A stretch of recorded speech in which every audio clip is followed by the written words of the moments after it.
to you by Feelalytics. I'm Michelle Stinson Ross. And I'm Tina Schweiger. And we are continuing our discussion on emotions and decision making. We talked previous episode about the neuroscience behind how emotions play a role in our decision making. And today I wanted to keep the conversation a little more casual and talk through what does the use of our emotions to make decisions actually look like? When do we do it well?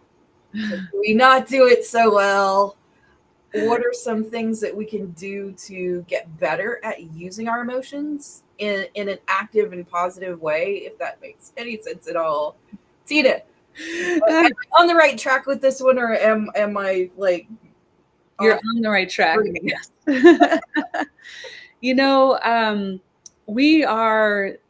We're animals, right? We are humans, but we are animals, and we have evolved over the thousands and millions of years that our species has been evolving.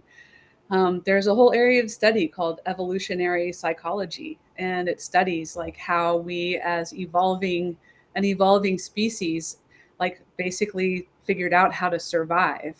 And we probably have touched on this topic before, but what it means is that our emotions are almost there to the strong ones are there to keep us alive, and to the things that we need in order to keep us alive, like not getting chased down by a tiger and eaten, or like not stepping on a snake and getting bit, or falling off a cliff, are very intense emotions that can come up in more benign situations in our daily life where we're not really faced with those things.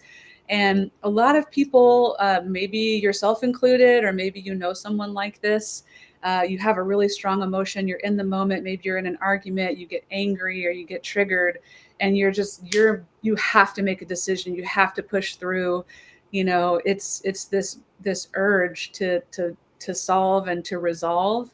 And unfortunately, sometimes that can cause us to make missteps. Michelle, can you think of like an example of, if you're really emotionally charged and you make a decision in that moment, what might happen? Well, I guess I could be really honest and talk about like um, emotionally driven eating habits. I mean, these are like small decisions, but still, I'm in my late 40s, and those small decisions have compound results, especially at my age. And I noticed that anytime I am in a stressful situation or a depressive situation, anytime that the emotions are running a bit high on the negative side, that I will tend to not make good choices about what to eat, when to eat. I might go all day long and not eat, and then decide at the end of the day, I want a freaking pizza. Not good decisions. And thus an emotional decision. It's totally an emotional decision, because Yeah. I was also thinking, as you were describing that part of our biochemistry also is geared toward getting us to do the same things over and over and over because they feel good. Mm-hmm. And that's where that like interplay between I feel bad, I want to do something that makes me feel good, so I'm going to, eat some comfort food. While that makes me feel good in the moment, over the long run, this is not feeling good. I'm now on like high blood pressure medication or whatever the case may be. It's driving my diabetes. Hello, this is not a good long-term strategy. Makes me feel good in the short run, but not so great in the long run. I think, and we're not sponsored by Noom, but there's an entire weight loss platform that works on helping you deal with the emotions surrounding eating and the choices that you make with eating. And that's an excellent example, and it applies to so many different choices and micro decisions that we have. The best way to make decisions is by allowing yourself to process those emotions and use them as a data point. So you may have heard in the past, like, oh, just, you have to make rational, logical decisions without your emotions. And the recent Barbie movie, if you've seen it yet, there's this one scene in the Barbie movie where one of the Barbies is driving a car, and she's like, yes, I'm a woman and I have big emotions and I use them and they actually help me make my decisions better. And they're actually on the right track with that. It isn't really like having your emotions unconsciously drive your decisions. And it's not really the flip side, which is pushing your emotions away and Right. disregarding them when it comes Right. to making decisions. We have to fit this happy medium, which is, okay, I have this emotion. Now let me process it so that I'm no longer in a heightened fight or flight state. Speaking of Or fight or flight, the cat just decided she did not like me chasing her off my lap. oh no, did she claw you? She gave me a little nip. Ooh, ow. Oh, that gave me a little fear. So how do you actually do that? How does that work? I've had this question, and it's a question that I've asked for, I don't know, 20 or 30 years of my life. And it's something that I've been going through mountains of self-help books to try to understand. And if you've done the same, you've probably encountered a lot of great books. Like I love Eckhart Tolle, like The Power of Now, learning how to be in the moment. Oh, one of my favorites is The Four Agreements by Don Miguel Ruiz, I believe. And those just two examples of incredibly powerful books that can give you skills and tools to help you with how to make decisions in the moment and how to make decisions with your emotions and regarding them without, and the books aren't really about that, but there isn't really a book about that exactly. I don't think. It's just almost like all of these little bits and pieces, like, do some meditation, don't take it personally, be in the moment and like realize that the past is in the past and the future is in the future and you really only live right now. Like some of those get even a little esoteric and hard to understand and hard to navigate. And if you dive into this world of self-help books like I have in my late 20s, I mean, I think I went through them for a good 10 or 20 years, just devouring them until I finally got to the point where, like, gosh, how do you even navigate this? And where do we want to get to? So we want to get to a place where we are resilient against our negative emotions. So let's say you haven't eaten all day and you have gotten a little frustrated by that. And you're like, oh God, I really need that pizza, because now all of a sudden you're angry or hangry because you haven't eaten all day. I totally had a mental blank right there. Shoot, my mind just emptied. Okay, so oh yeah, resilience. That's where I was going. So we'll edit that out in the final piece. But so resilience to those negative emotions, to where you can create a little space between that feeling and the action that you take, the decision that you make, and what you decide to do. And then the other thing we want to do once we learn how to be resilient against those negative emotions is learn how to thrive. So this is an area that's very, very new in psychology. We've talked about this on a couple of other episodes, but positive psychology. So concepts like broadening and building by Barbara Fredrickson, where you have a positive feeling or a positive emotion. Like, I kind of feel happy right now. I feel good today. It's crazy. I feel good today. I'm gonna actually breathe into that feeling, see where it feels in my body. I feel it kind of in my lungs because I'm able to breathe more freely. My chest is a little stronger. I feel like I'm thriving today. So my goal is to help Michelle thrive now too. Yeah, right. Well, it's interesting that you brought up the body thing again, because when we first got on camera, I said, look, my face works. So one of the things that I experience when I experience some depression or, a downswing in mood is that my facial muscles just like, my face just goes blank. My face is no longer as expressive as it normally is. I just kind of like go numb in some ways. And I can tell when that whatever biochemistry is going on, when that starts to lift, my face starts to come back to life. It is a definite physical, like my face when I'm not doing well literally feels heavy. Like my facial muscles are made out of lead. And that is one of those things that I've paid attention to it enough over the years that as soon as my face starts to feel heavy, I'm like, okay, I need to pay attention to what I'm doing, I need to just pause and pay attention. And again, engage in a little bit of that mindfulness. What's going on right now?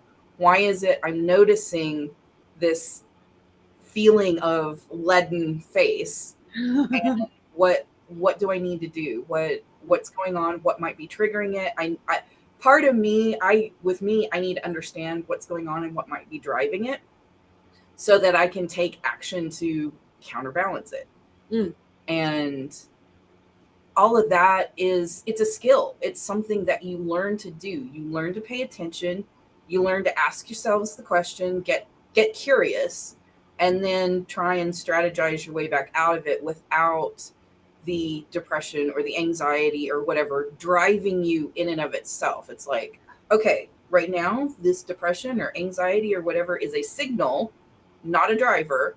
Mm-hmm. And I need to pay attention to what might have been causing that signal to flash and see if I can't course correct. Oh man, that's the perfect setup, Michelle, because it's time for us to announce the tool. Oh, yes. So obviously, if you want to use your emotions in a way that help you to drive good decisions, good lifestyle choices, whatever the case may be, yes, it takes skills, it takes tools. And something that Tina came out of her Harvard studies wanting to do was to empower people with a tool set that brings in a lot of things that she's been studying, reading, engaging with over the course of her life. And Tina, I will let you introduce the name and what it is that we're talking about and all the good things. I am so excited to announce this, and I hope we have some viewers today. If you're there, please say hi. We just, we don't never know if we're making an impact on anything, so just pipe up, say hi, join us. And guess what? If you're watching it on the recording, you can still leave us a comment. Please leave a comment. Yes, hit a like, subscribe. I'll do the right the YouTuber thing. Oh my gosh! So my path is an interesting path. I've gone from artist and designer, like my undergraduate degree is in fine arts. I'm a painter. I painted this piece behind me. I spent many years as a graphic designer, user interface designer, user experience designer, and then I became a scientist. And so it's been an interesting path. But what that path has allowed me to do is take the design skills that I have and look at them through the lens of science.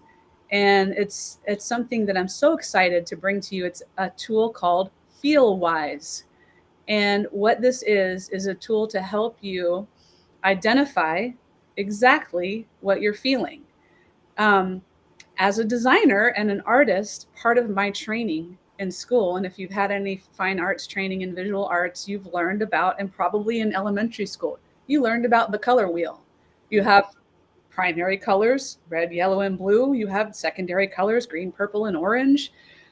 They make complementary palettes. You make analogous palettes. You blend them together. They mix and make different things. But there's a agreed upon universal structure for how colors interact with one another.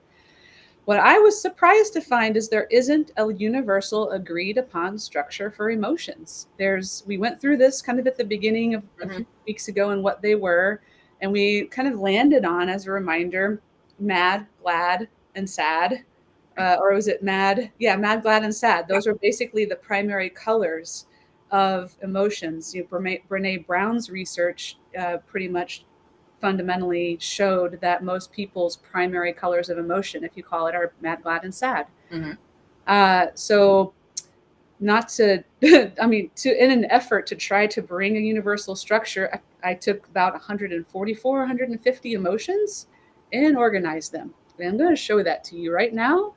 And then I'm going to show you how you can use it. And that this tool will be available for pre-order fairly soon, I'd say by September 1st. And then the delivery of the final should be within the next 2 to 6 weeks after that. Mhm. So let me share my screen here, and entire screen. I'm just going to show my entire screen, so don't judge me for all my tabs open. Don't judge me. I have so many tabs. Okay, so let me find my Adobe Illustrator. Okay, here we are. Can you see my screen, Michelle? Yes, we're on. Right. So here is what I call this structure, and it combines emotions, attitudes, and mindfulness techniques. So this is really the master key or the master structure. And if I go over to this first column, it will be attitudes and emotions, negative to positive. So this column is negative attitudes. Negative, and an attitude I say is a mindset. An emotion is like a reaction, something you feel. I have resilience attitudes, positive emotions and positive attitudes. In a general structure, we have apathy and interest kind of holding court as like complementary colors. They're like complementary emotions. Apathy, you don't care about anything. Interest, you're interested in things. Mhm. On the either end of that, there's a variety of different attitudes that could give you a signal or a clue that you're feeling apathetic. You might just be reluctant or bored or don't care. You might feel apathetic. On the flip side, if you're interested in stuff, to know that you even could take that further and into the realm of others, it could look like empathy. In between apathy and interest, in what I'm calling a resilience attitude, is if you're feeling apathetic, cultivating an attitude of hope can help then flip you into the opposite, which is interest. Done that for sad and humor with self-compassion in the middle, fear and joy with optimism in the middle, disgust and love with curiosity in the middle, anger and positive energy, because anger is super negative energy, with gratitude in the middle, and contempt and pride. They're all about judging and acceptance in the middle. So this is really a framework that I've been working on for many years, and it gets tweaked here and there, but it also moves into how do you get there? If you are feeling apathetic, how do you get to hope? If you feel positive interest, how do you get to empathy? So I have a little progressive chart that takes you through, and I use 4 mindfulness techniques between the emotion and the attitude, because one might not work for everyone, but covering all 4, if you do all 4, it's even better. But if you just pick one, that's actually great too. So this is the basis for the tool. And how you're going to use it instead is to look at, let me go to my other software here, different emotions. So I mentioned that we have 144, and they're in each one of those, like disgust, angry, happy, sad. They all have about 12 related emotions. As a designer, what I did is affinity clustering. It's a design thinking method where you can take a whole bunch of data and you can create a system out of that data by collecting like things into different affinity clusters. And I affinity clustered all of the emotions. So once I did that, I generated all of these really great images to really express these 144 emotions. And they're also paired with a few questions, a definition. If you feel mortified, there's a few questions. Do you find yourself replaying past embarrassing moments in your mind, even if they're long occurred? Are you mortified? So these really can help you understand how it is you're feeling, and you'll be able to pick these up, flip them over, read through them, and just in general, honestly enjoy. What I've enjoyed is creating these on Midjourney Bot. It's just been so much fun. But look at our grumpy. How do you feel today, Michelle? How do you think you might feel? I think today I'm still feeling maybe a little tired, a little drained. After having gone through some illness as well as a little bit of depression, I'm depleted for sure. I am not sure if I have that one, but I will look really quickly. Well, tired or drained or anything like that also covers. Yeah, disgust and anguish, grief, hurt. These are our sads and mads. Lonely, unhappy. Well, I don't know that I have that one ready, but the idea then is when you figure out what it is, it'll tell you which mindfulness card to go to. They do line up with the chart, Mhm. and it'll give you what to do. So, for example, if it tells you to go to resilience because you're working towards resilience, you'll want to do an exercise to calm down. Right here, there's 3 simple calming exercises that you can do in like 5 minutes to help calm yourself down in the moment. Mhm. We'll also have a link to a video demonstration. Those will take a little bit longer to be finished, but they'll be done. And then we also have all of those self-help books I was talking about that I spent about 20 years going through. I've organized them for you so you don't have to spend 20 years going through them yourself. You can go through them as you need it. So, for example, let's say you're angry. The first thing under angry is distance. So, if you are feeling your heartbeat fast, if you're feeling like you're shaking, maybe you're sweating, you're angry, you're maybe in an argument, then the idea is to notice what you're feeling inside in your body, to visualize like a stop sign or some similar symbol, and then just simply relocate yourself to a different place. Mhm. And that would be to create distance between you and what's making you angry or who is making you angry. And the reference book here is a book called Rage, a step by step guide to overcoming explosive anger. So, if you really want to dive into what that means exactly and learn more, there's references on how to do each one a little bit deeper. Some of these are like soothing yourself. This is a nice one. The idea of self compassion. If you're feeling hurt and you're feeling sad, then the idea is step one, nurture yourself as if you were nurturing a small child. And that means what is it that makes you feel cared for? Mhm. Come up with a few ideas and try them out. Here's a few suggestions. Maybe take a warm bath, listen to music, just do something to help soothe yourself. And then you can go to imagine. This is exactly why I love my weighted blanket when it comes to Yes. because if you think about the way we soothe our children, we pick them up, we hold them. Yes. There's that sense of touch that I'm being snuggled for a moment. And Yes. I get a little bit of that from my weighted blanket too. And looks like a weighted blanket in my lovely visual that I prompted Midjourney Bot to create. But that was kind of like inspired by the Madonna and Child. So I'm really filling my creative void here by putting all this together too. But the book behind soothing yourself is called Self Compassion: The Proven Power of Being Kind to Yourself.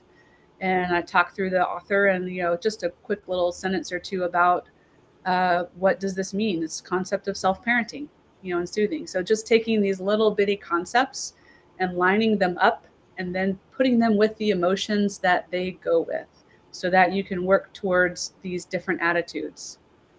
Um, so many things. This one is great. Some of them are very, very simple, like the soothing one is very simple. Some of them could take quite a long time to master, like this one called Listen. Mm-hmm. Um, so if you're in the moment where you're feeling a certain way and then this card prompts you to listen, the idea is to give your full attention to the person speaking and push aside distractions or the urge to plan a reply. Okay, that first step alone could take years of Yep. practice. But in to continue like just thinking through that and assuming that we could get there with enough practice, let the other person finish their thoughts without interrupting, occasionally paraphrase what they've said, ensuring you've grasped their message. And then rather than jumping to a solution or advice, first ask if they're seeking feedback or just need to be heard. So that's especially helpful if somebody is in an emotional state and you're there with them. By simply following these actions and practicing them, you will develop a higher level of emotional intelligence and people will like you more. This is true. It's true. Well, and you get the benefit of like getting out of your own head.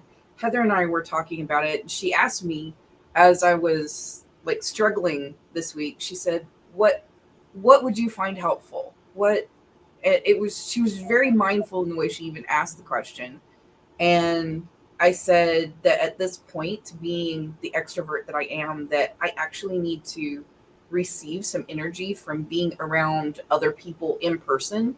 I spend a lot of time on cameras looking at people through a screen, and it just doesn't satisfy me the same way as being in a room with people does. And as we were talking, she said, I'm kind of like that, but I don't necessarily need to see someone or be in I just need to talk to someone else. And what she said specifically that really got my attention in all of this is I need the opportunity to get out of my own head. And the listening skill that you're describing is definitely one of those skills that you can use to get out of your own head. Yeah. Yeah, definitely. Because we tend to, if you're in a conversation, you're just maybe I've practiced this active listening for, I don't know, 10 or 15 years, right? So it's more natural for me to do this. But at the beginning, when I first started doing it, oh, it was hard. I'd have to I had a notebook next to me. So one of the ways that I trained myself is I'd be in a business meeting and I would just listen. And instead of trying to think about my answer, I would just write down what they said. Mm-hmm. I'd never look at those notes again, but I have volumes of journals where I'm just writing down what people say so that it just gets me out of my own head and gets me into the habit of actively listening. So as we start to wrap up, Yeah. and we think about the impact that, especially that runaway emotional state where we're just kind of behaving in the moment, driven by that, and not really engaging any of the thinking brain. Um, what would you say is like the best first step people can use to disrupt that immediate reaction and pause long enough to actually make a good decision rather than just let that runaway emotion take charge? Well, one of our favorite organizations is 6 Seconds. Mhm. They're an emotional intelligence organization. Shout out to them. Go check out their website, It's consume everything we're doing. Matter of fact, I will grab the link for that one and Yes, drop that in. 6 seconds is the name of that, is the amount of time, I believe, that is been shown. If you can pause for 6 seconds, then you're going to have a better shot at not letting your emotions run roughshod over everything. And so that's the very first step. And we always bring this up in every talk, is neurodivergence. So I want to just be mindful of the difference between mood disorders and making decisions based on emotions. Mm-hmm. They're very different and also related. Um, I myself suffer from mood disorders from time to time. Michelle does too. We are part of that community.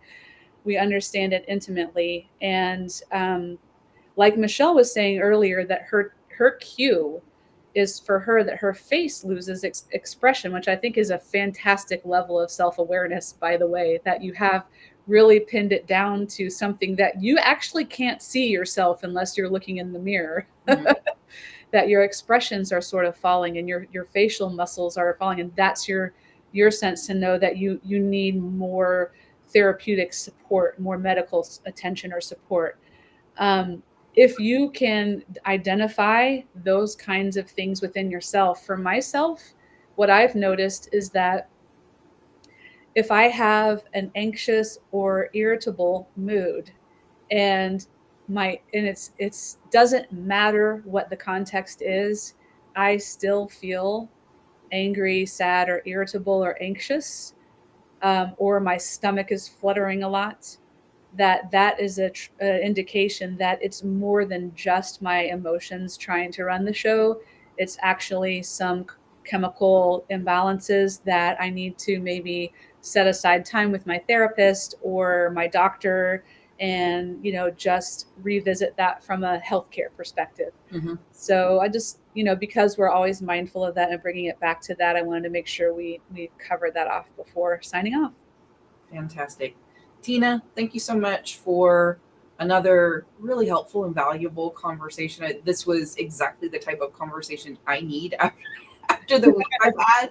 Good. So I appreciate it on a one-on-one personal level, but I hope to goodness that everybody in the audience also takes something valuable away from this. And like Tina said, we will keep you posted on when the Feel Wise deck of cards is available. And we appreciate everyone's attention and support. Thank you so much.